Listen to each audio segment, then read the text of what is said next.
Hi friends, welcome to my Honey Stories. నేను మీ Lakshmi. Mister monster 90 episode. ఫుల్గా satisfy అయ్యి బ్యాగ్ తీసుకుని వెనకే ఎగురుకుంటూ వెళ్ళింది మిథున.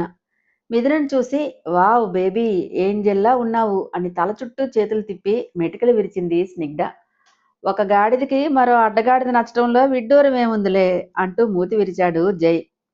కళ్ళకు చత్వారం వచ్చిన వాళ్లకు అప్సరసలు అడ్డగాడిదల్లా అవుతారులే, ఇందులో అసలు వింతే లేదు అని ఎద్దేవా చేసి, బేబీ పనిలో పని వచ్చేటప్పుడు మీ ఆయన కళ్ళకు భూతద్దాలు పెట్టించు, కావాలంటే నేను స్పాన్సర్ చేస్తా అని తిరిగి కవ్వించింది స్నిగ్ధ. అది జలసీ పాజిటివ్నెస్లే, బాబు వాటం చూస్తుంటే అలానే ఉంది అంటూ నవ్వాడు సాకేత్. వినలేకపోతున్నావు బాబు ఈ భజన అని హెయిర్ కోంప్ చేసుకుంటూ, భలే ఇంపుగా ఉందే నీకు పొగుడుతుంటే అని పళ్ళు నూరుకున్నాడు జై. జలసీ ఫ్రీకు నువ్వు అని నవ్వుకుంటూ బాయ్ బేబీ ఆంటీతో చెప్పండి అంటూ వెళ్ళింది. సాకి ఊహూ అంటూ తిణికింది స్నిగ్ధ. నీలక్కే బాబు రెడీ అవ్వు, బయటికి వెళదాం మనం కూడా అంటూ నవ్వాడు సాకేత్. థ్యాంక్స్ రా అని బొగ్గలు గట్టిగా లాగేసి తుర్రుమని ఎగిరిపోయింది లోపలికి స్నిగ్ధ. రాక్షసి అని ముద్దుగా కోపడ్డాడు సాకేత్. ఇదంతా చూస్తున్న షకీల ఈర్ష్యతో ఇన్నర్ బగ్గుమని మండి, ఇంకొక్క రోజురా నిన్ను ఎలా ఆడుకుంటానో చూద్దువుగాని, ఆ ఎదవ ఎక్కడ చచ్చాడో ఇంకా రాలేదు అని తిట్టుకుంది. ఎదవ అంటే కీలుపాప బాయ్ ఫ్రెండ్ లేండి. కార్ స్టార్ట్ చేసి ముందుకు ఉరికించాడు జై. గిఫ్ట్ తీసుకుందాం జై, ఏదైనా మాల్ దగ్గర ఆపు అంది మిథున. ఇదో బొక్క నాకు అని పెదవి విరిచాడు. నీ సొమ్మేమీ ఖర్చు పెట్టనులే, నా శాలరీ మనీ ఉంది దాంతో తీసుకుంటా అని ఉడుక్కుంది. ఎంత ఉందేంటి నీ శాలరీ, మీ మామగారు దుడ్లు దండిగానే ఇచ్చారా అని వెటకారంగా సాగదీశాడు. రూపాయి పావలా, ఎంతైతే నీకెందుకు అని గుర్రుగా చూసింది. మరి నాకు శాలరీ క్రెడిట్ అవ్వలేదేంటే? ఏ నేను జీతం బత్తం లేని కూలోడినా? మామ కోడళ్లకు ఇంటికి వెళ్ళాక దీనిపై భారీ చర్చ జరగాల్సిందే అన్నాడు జై. ప్రోటోకాల్ లేదు నీకు, సో చర్చకు అనుమతి దొరకదులే అంటూ నవ్వింది మిథున. నేనే నియంతని, ఉత్తర కొరియా అధ్యక్షుడిలా నేను చెప్పింది మీరంతా విని పాటించాలి. ఈ రూలర్కి ఎదురు తిరిగితే పిత్తపరికలకు ఆహారం అయిపోతావే పిత్తపరికి మొహందానా అని కొక్కిరించాడు. ఇది మాత్రం నిజంలే, కిమ్గాడిది నీది ఒకటే పోలిక, గత జన్మలో ట్విన్స్ అయి ఉంటారు అని వెక్కిరించింది. ముయ్యవే కుయ్య, వచ్చాక నేను అడిగింది చేయలేదనుకో, హెల్ని పరిచయం చేస్తా చూసుకో అని కిల్లింగ్ లుక్ ఇచ్చాడు జై. గుటకలు మింగింది మిథున పాప. గోల్డ్ షాప్ దగ్గర కారు ఆపాడు. అది చూసి ఇదేంటి ఇక్కడ ఆపావు, నా కాడ అంత బడ్జెట్ లేదు బాబు, మేము పేదవాళ్ళం అని కళ్ళని రోల్ చేసింది. మూసుకొని దిగవే, లేకపోతే ఇక్కడే ఏడువు, నేనే తీసుకొస్తా అన్నాడు జై. అమ్మో నువ్వు కొంటే లక్షల్లో చేస్తావు బిల్, అసలే ఆకాశాన్ని అంటుతోంది గోల్డ్ రేట్ అంటూ డోర్ తీసుకుని కిందకి దిగింది. పీనాస్ దానా అని నవ్వి లోపలికి వెళ్ళాడు. డబ్బులు ఎవ్వరికీ ఊరికే రావు బాబు, గుండంకులు అన్నట్లు అని మూతి తిప్పుతూ ఫాలో చేసింది. జై జంటని చూడగానే పెద్ద బేరమే తగిలిందని మొహం చాటంత చేసి, రండి సార్ ఏం కావాలి అని వినయం కురిపించాడు షాపు ఓనర్. సింపుల్గా ఉండే రింగ్స్ చూపించండి తన ఆల్చిప్పల్లాంటి కళ్ళతో చుట్టూ చూస్తూ అంది మిథున. కపుల్ రింగ్స్ తీయండి గిఫ్ట్ ప్రెజెంటేషన్ కోసం అని చెప్పాడు జై. గుర్రుగా చూస్తూ జై పక్కకు జరిగి, కపుల్ రింగ్స్ బోలెడవుతుంది అని గొడిగింది. చురుగ్గా చూశాడు జై. చప్పున నోటు మీద వేలు పెట్టేసి అమాయకు పక్షి లుక్ ఇచ్చింది. అది చూసి ఏం డ్రామాలు చేస్తుందో దొంగమొహంది అని సన్నగా నవ్వుకుంటూ డిజైన్స్ చూస్తున్నాడు జై. తన కళ్ళకి నచ్చిందో నెక్లెస్ సెట్, ఆ సెట్ తీయండి అని చెప్పాడు. అవి ఆఫ్రికన్ డైమండ్స్ సార్, చాలా రేర్, పైగా కాస్ట్ లక్షల్లో ఉంటుంది అన్నాడు ఓనర్. సో వాట్ అని రెక్లెస్ గాని చూపించండి అంటూ ఆర్డర్ వేశాడు. జై చేపనోరులా నోరు తెరిచి, అమ్మో లక్షలంటే లక్ష, జై అసలు టచ్ చేయకు అని కళ్ళని బల్బుల్లా ఆర్పింది మిథున. నువ్వు నోరు మూస్తే మంచిది అని వియేడుగా చూశాడు జై. బిక్కమొహం పెట్టింది దెబ్బకు. ఆ సెట్ తీసి జై ముందు పెట్టాడు ఓనర్. చేతిలోకి తీసుకొని నైస్ డిజైన్ అని మిథున మెడకి పెట్టి చూసి, గుడ్, దీని బిల్లు వేయండి అని చెబుతూనే భారీ మెడలో పెట్టేశాడు జై. ఏం జరిగిందో తెలుసుకుని తేరుకునేసరికే అందం ముందు నిలబెట్టి, బావుందే బొమ్మ అంటూ నవ్వాడు. బట్ జై ఇంత కాస్ట్తో ఇప్పుడెందుకు అనేలోపే జై తీక్షణమైన చూపులకు బెదిరి మాట పూర్తి చేయలేదు పిల్ల. ఓనర్ మొహం వెలిగిపోతుండగా, సార్ గారికి జ్యూస్ తీసుకురా అని కుర్రాడిని పురమాయించి రింగ్స్ అందంగా ప్యాక్ చేయించి నేమ్స్ చెప్పండి సార్ అన్నాడు. మిస్టర్ అండ్ మిసెస్ జయదేవ్ అని యాటిట్యూడ్గా చెప్పాడు. నా మొగుడు క్రాక్ కొంచెం కాదు టన్నుల్లో ఉంది అని ఇన్నర్లో గింజుకుంది మిథున. జ్యూస్ ఇస్తుంటే సున్నితంగానే తిరస్కరించి అమౌంట్ పే చేసి పద అన్నాడు జై. మౌనంగా అనుసరించింది మిథున. కారు ఎక్కి మొహం ఏంటి అలా పెట్టావు అని స్టార్ట్ చేశాడు. 30 లక్షలతో ఇంత కాస్ట్లీ సెట్ అవసరమా జై అని అడిగింది. అవసరమే. నువ్వేమీ ఆర్డినరీ పర్సన్ కాదు, సారథి గారి కోడలివి, ఈ జై భార్యవి. అది మైండ్లో ఫీడ్ చేసుకో అని బేస్ వాయిస్తో చెప్పి కారు వేగాన్ని పెంచాడు జై. కారు గమ్యస్థానం వైపు దూసుకుపోయింది. మిథునకి ఉన్న స్నేహితులు ఇద్దరే ఇద్దరు. బాగా మనసుకు దగ్గరగా వచ్చారు. ఒకరు లావణ్య, మరొకరు ప్రియ. తన భావాల్ని పంచుకునేది మాత్రం ప్రియ దగ్గరే. ముందు ముందు నవ్వుతూ వెనక తన కోసం గుసగుసలాడుతూ మూతి విరిచే వారికి తను చాలా దూరంగా ఉండేది. వివేక్ ఇష్యూ జరిగాక తన దరిదాపుల్లోకి ఎవ్వరూ వచ్చేవారు కాదు. అప్పుడే వచ్చింది ప్రియ. వివేక్ ఇష్యూ తెలుసు. బట్ అప్పటికే కోమాలోకి పోయిన అతని ముఖ పరిచయం లేదామెకు. ఎన్ని రోజులు పరిచయం అనేది కాదు, మనసుకి ఎంత దగ్గరగా వచ్చారనేదే ముఖ్యం.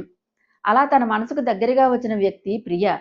ఏంటే తెగచించేస్తున్నావు అని కదిలించాడు జై. చిన్నగా నవ్వి ఏదో గత జ్ఞాపకం మనసును తట్టింది జై అంది మిథున. ఓ స్వీట్ మెమరీస్ నెమరు వేసుకుంటున్నావా అని అదోలా చూశాడు.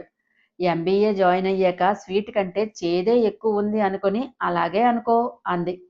ఈ ఫ్రెండ్ ఎవరు, కాలేజా లేక స్కూల్ ఫ్రెండా అని ఆరాలు లాగాడు. కాలేజ్ ఫ్రెండ్, పరిచయం కొద్ది రోజులే, బట్ మనసైన నెచ్చలి అని కవ్వించింది మిథున. అబ్బో అంత మనసైనదా అంటూ రాగాలు తీశాడు జై. చాలా అంటూ ఉడికించింది. ఇద్దరు గిల్లి కజ్జాలతో మ్యారేజ్ జరిగే కళ్యాణ మండపానికి రీచ్ అయ్యారు. కార్ పార్క్ చేసి గిఫ్ట్ తీసుకుని దిగుతూ మనీ ఎక్కువ, వెయిట్ తక్కువ, అదే ఏ బొమ్మో తీసుకుంటే ఇంత పెద్ద ప్యాక్ కనిపించును కదా అంటూ మూలిగింది మిథున. భోజనాల్లో పెట్టిన స్వీట్స్ గ్లాసులో పెట్టుకొని తెచ్చుకునే రకానివే నువ్వు అంటూ ఎద్దేవా చేశాడు. గుడ్ క్యాచ్ అని పళ్ళికలించి సందు దొరికితే వేసేసుకుంటావే, పద అంటూ ముందుకు నడిచింది. అటూ ఇటూ పోకు మిడతలా, ఇంత ఉంటావు, తప్పిపోతే పేపర్లో యాడ్ ఇవ్వాలి నీకోసం అంటూ నవ్వాడు. జయవేపు గుర్రుగా చూసింది. జోక నవ్వు రాలే. పదవే వయ్యారి అంటూ నడుము చుట్టూ చేతిని వేసి మరీ లాక్కెళ్ళాడు జై. వీళ్ళు వెళ్లేసరికే పెళ్లి కొడుకు పూజ చేసేశాడు. అమ్మాయిని తీసుకురండమ్మా అనే పిలుపు విని నీ వల్లే లేట్ అయింది అని మూతి విరుస్తూ మండపం పైకి వెళ్ళింది మిథున. నిందలు వేస్తోంది దొంగమోహంది. అక్కడే ఉన్న చైర్లో కూర్చున్నాడు జై. తన స్నేహితురాల్ని తీసుకొస్తుంటే ఎదురెళ్ళింది మిథున. ఏయ్ మిథు అంటూ మొహం చాటంత చేసి అంతలోనే సీరియస్గా మార్చేసి నిన్ను ఎప్పుడు రమ్మన్నానే, ఇప్పుడు వచ్చావు అంది ప్రియ. సారీ బాబా, మా వారు కదిలేసరికి ఈ టైం అయింది అని హక్ చేసుకుని హ్యాపీ మ్యారీడ్ లైఫ్ అంటూ విష్ చేసింది. థ్యాంక్ యూ అని నవ్వి పదండి పదండి ముచ్చట్ల తర్వాత అని వధువును ముందుకు తీసుకువెళ్లారు. పీటల మీద కూర్చోబెట్టి పక్కనే నిలబడింది మిథున. మూలగా ఉన్న చైర్లో కూర్చుని ఫోన్లో తలదూర్చేశాడు జై. గౌరీ పూజ చేయించాక అమ్మా ప్రదానం చేసేవారు రండి అని పిలిచారు పంతులు గారు. ఫుల్ మేకప్ రూపం మారిపోయిన ఒక ఆమె వచ్చింది. ఆమెను చూసి ఈ ఫేస్ని నేను ఎక్కడో చూశానే అనుకుంటుండగా పంతులు గారు అందించిన ప్రదానం తాడు ప్రియాంక మెడలో కట్టింది. ప్రదానం బుట్ట అందించాక పంతులు గారు అమ్మ కాళ్ళకు నమస్కరించు అన్నారు. ఆవిడ కాళ్లకు నమస్కరించింది ప్రియ. అక్షతలు వేసి కిందకి వెళ్ళిందామె. వధువుకి కాళ్ళు కడిగే వస్త్రాలు తీసుకురండమ్మా అనగానే వరుడు తల్లి వెండి పళ్ళెంలో పట్టు వస్త్రాలు తీసుకొచ్చింది. అవి ప్రియకి ఇప్పించారు. అమ్మా అమ్మాయికి ఈ వస్త్రాలు ధరింపచేసి తీసుకురండి అన్నారు పంతులు గారు. ప్రియాంకని పీటల మీద నుండి లేపి తీసుకుని వెళ్లారు. వెనకే మిథున వెళ్ళింది. రూముకి వెళ్ళాక ఇప్పుడు చెప్పమ్మాయి, నీకు కాబోయే వారు ఏం చేస్తారు అని అడిగింది మిథున. బిజినెస్ మీదు, పైగా దగ్గర వాళ్ళు, డాడీకి నచ్చింది. సో నో చెప్పే రీజన్ కనిపించక నేను ఓకే చేశాను. మరి మీ హస్బెండ్ అని బ్యూటీషియన్ సారీ కడుతుండగా బ్లౌజ్ వేసుకుంటూ అడిగింది ప్రియ. ఆయన అదే ఫీల్డ్ అని బ్యాగ్ నుండి గిఫ్ట్ తీసి ఇస్తూ స్మాల్ గిఫ్ట్ బేబీ అని నవ్వింది. థ్యాంక్స్ బేబీ అని తీసుకొని మీ బావకు మ్యారేజ్ అయిందా అని అడిగింది ప్రియ. చిన్నగా నవ్వి లేదు స్నిగ్ధ వెయిటింగ్ అక్కడ అని చెప్పింది. నాకైతే ఆ స్నిగ్ధ మీద భలే జలసీగా ఉందే, హ్యాండ్సమ్ గాయని దొరకబుచ్చుకుంది. 1 ఇయర్ ముందు నువ్వు నాకు ఫ్రెండ్ అయితే తను నా వాడవును అంటూ దీర్ఘాలు తీసింది ప్రియ. షటప్ స్టూపిడ్ అని భుజం మీద కొట్టి నవ్వింది మిథున. First crush baby, heart kill చేసేశాడు గురుడు అంటూ కన్ను గీటింది. అలా పదిలంగా మనసులో దాచుకోవే, బయటకు చెప్పకు, గొడవలైపోతాయి అని టీచ్ చేసింది మిథున. ముఖపరిచయం లేనివాడిని క్రష్ ఫీల్ అయ్యానని చెబితే వరుడు ముఖ కవళికలు ఏంటంటావు మిథు అని అల్లరి చేసింది ప్రియ. ఏముంది మేడం, ఆముదం తాగిన ఫేస్ అవుతుంది అంటూ చమత్కరించింది బ్యూటీషియన్. పక్కున నవ్వారు మిథున వాళ్ళు. వరుడు వచ్చి పీటల మీద కూర్చున్నాడు. అమ్మాయిని కూడా పిలవటంతో ప్రియని తీసుకొచ్చి కూర్చోబెట్టారు. ఇద్దరి మధ్య అడ్డుతెర పెట్టారు. అరే, వరుడిని చూద్దామనుకున్నానే, తెర అడ్డం పెట్టేశారు అనుకుని ఒక లుక్ జై మీద వేసింది. తన లోకంలో తాను ఫోన్ చూసుకుంటున్నాడు జై. తన పెళ్లిని తను ఎలాగూ ఎంజాయ్ చేయలేదు, పక్క వాళ్ళ పెళ్ళైనా చూడొచ్చు కదా, తనేం మిస్ అయ్యాడో తెలుసును అని మనసులో అనుకుంటూ ఎదురుగా చూసింది. తన వైపే తీక్షణంగా చూస్తున్న ఆమెను చూసి నొసలు ముడిచింది మిథున. ఈ విచ్ ఇక్కడ ఉందేంటి అని అలాగే చూస్తోంది ఆమె. సంపత్ అన్నయ్య భార్య మానస కదూ, తిని వచ్చిందేంటి అని ఇంతకుముందు ప్రదానం చేసిన ఆమె ఎవరో అప్పుడు గుర్తుకు వచ్చి మనసు ఏదో కీడు శంకిస్తుండగా తడబడే అడుగులతో మండపం దిగి ఇటు సైడుకి వచ్చింది మిథున. వరుడుగా పీటల మీద కూర్చున్న పర్సన్ని చూడగానే కాళ్ల కింద భూమి కంపించింది. ముచ్చెమటలు పోసేసి అతడి వైపు బ్లాంక్ ఫేస్తో కొన్ని క్షణాలు చూడటం కాదు, త్వరపడు అని అంతరాత్మ హెచ్చరించడంతో గబుక్కున అక్కడ నుండి జై ఉన్న ప్లేస్కి వెళ్ళింది మిథున. ఈ గ్యాప్లో జైని చూసిన సంపత్ తన దగ్గరికి వెళ్ళి, జై నువ్వేనా అంటూ పిలిచాడు. ఫోన్ నుండి తలెత్తి, అరే సంపత్ నువ్వా అంటూ చేయి నుండి లేచి ఫ్రెండ్లీ హగ్ ఇచ్చాడు. కాస్త దూరంలో ఉన్న సత్యంగారు కూడా జైని చూసి అటుగా వచ్చి, నాన్న నువ్వెప్పుడు వచ్చావు అని విష్ చేశారు. ఇంతకు ముందే మామ, మిథున ఫ్రెండ్ అంట అని నవ్వి, ఎలా ఉన్నారు అని తన చేతిని పట్టుకున్నాడు జై. బాగున్నావు నాన్న, మీ బామ్మ ఒకటే జాతర, ఇంటికి వచ్చాక తన స్నేహితురాల దగ్గర నుండి రప్పించామని అంటూ నవ్వారు. నాని కూడా డల్ అయింది మామ అని నవ్వి తల తిప్పి చూశాడు. కంగారుగా వస్తున్న మిథునను చూసి కనుబొమ్మల దగ్గర చేశాడు జై. మొహానికి పట్టిన చెమటలు తుడుచుకుంటూ జై అని ఆదుర్దాగా పిలిచింది. హాయ్ మిథు, ఎలా ఉన్నావమ్మా అని సంపత్ విష్ చేశాడు. హాయ్ అన్నయ్య అని తడబడింది. దేనికమ్మా అంత టెన్షన్ పడుతున్నావు అని అడిగి, అవునా మా ప్రియాంక నీకు ఫ్రెండా అన్నారు సత్యం. ప్రియా మీకు బంధువా అంకుల్ అంది మిథున. అవును, మా తోడల్లుడి కూతురు, ఏం అలా అడిగావు అని అనుమానంగా చూశారు. పెళ్లి కొడుకు గురించి అన్నీ తెలుసుకుని ఈ పెళ్లి చేస్తున్నారా అంకుల్ అని కోపం బాధ మిక్స్ చేసి అడిగింది. ఏయ్ ఏంటి ఆ తిక్క మాటలు అని కసురుకున్నాడు జై. తిక్క కాదు జై, పెళ్లి కొడుకు వివేక్, అది తెలుసా నీకు అని కోపంగా అడిగింది. ఏమంటున్నావే? అవును, ఆ రోగ్ వివేక్ వరుడు, ప్లీజ్ జై ఈ పెళ్లి ఆఫ్ చేయి అంటూ చేతులు పట్టుకుని ఊపేసింది. ఏం మాట్లాడుతున్నావు మీదు, పీటల మీద పెళ్లి ఆగిపోతే ఎంత డ్యామేజ్ అవుతుందో తెలుసా అన్నాడు సంపత్. జరగబోయే డ్యామేజ్ గురించి ఆలోచిస్తే అక్కడ ప్రియ లైఫే స్పాయిల్ అవుతుంది, అది తెలుసా అని ఫైర్ అయింది మిథున. అమ్మా మిథున, ఒక మాట చెప్పు, వివేక్ గురించి నీకేం తెలుసు? పెళ్లి ఆపేసేటంత బలమైన రీజన్ ఉందా? ఇది ఒక ఆడపిల్ల లైఫ్, బాగా ఆలోచించి చెప్పు మాకు. తెలిసినప్పటి నుండి పద్ధతిగానే ఉన్నాడు, ఏ చెడు వ్యసనాలు కూడా కనిపించలేదు, గౌరవం గల ఫ్యామిలీ అని నెమ్మదిగా అడిగారు సత్యంగారు. వాడు 2 days ముందు కూడా ఒక అమ్మాయితో కార్లోనే రొమాన్స్ చేయటం నేను చూశాను మామ, బట్ అది ఈ రోజుల్లో కామన్ అనుకో. ఏ పర్పస్ మీద నువ్వు వివేక్తో మ్యారేజ్ వద్దంటున్నావో స్ట్రాంగ్ రీజన్ లేకుండా మనం మధ్యలో ఇంటర్ఫీర్ అవ్వకూడదు మిదు అన్నాడు జై అసహనంగా.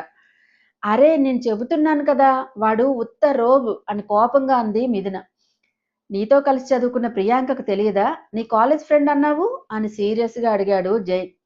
వాడు పోయాకే ప్రియ కాలేజీకి వచ్చింది, ముఖ పరిచయం లేదు కానీ వాడి గురించి తనకు అన్నీ తెలుసు. అదే ఏం తెలుసు, సాలిడ్ రీజన్ లేకుండా నిందలు వేయకూడదమ్మా అన్నారు సత్యంగారు. అయ్యో ఏం చెప్పాలంకుల్, కాలేజ్ ల్యాబ్లో వాడు నాపై అఘాయిత్యం చేయబోయాడు అని కళ్ళ నీళ్లతో చెప్పింది మిథున. హాయ్ ఫ్రెండ్స్, నా ఛానల్ నచ్చితే గనక లైక్ చేయటం, షేర్ చేయటం, సబ్స్క్రైబ్ చేసుకోవటం మర్చిపోకండి. పక్కనే ఉన్న బెల్ ఐకాన్ని ప్రెస్ చేయండి. నెక్స్ట్ అప్డేట్ కోసం వెయిట్ చేస్తూ ఉండండి.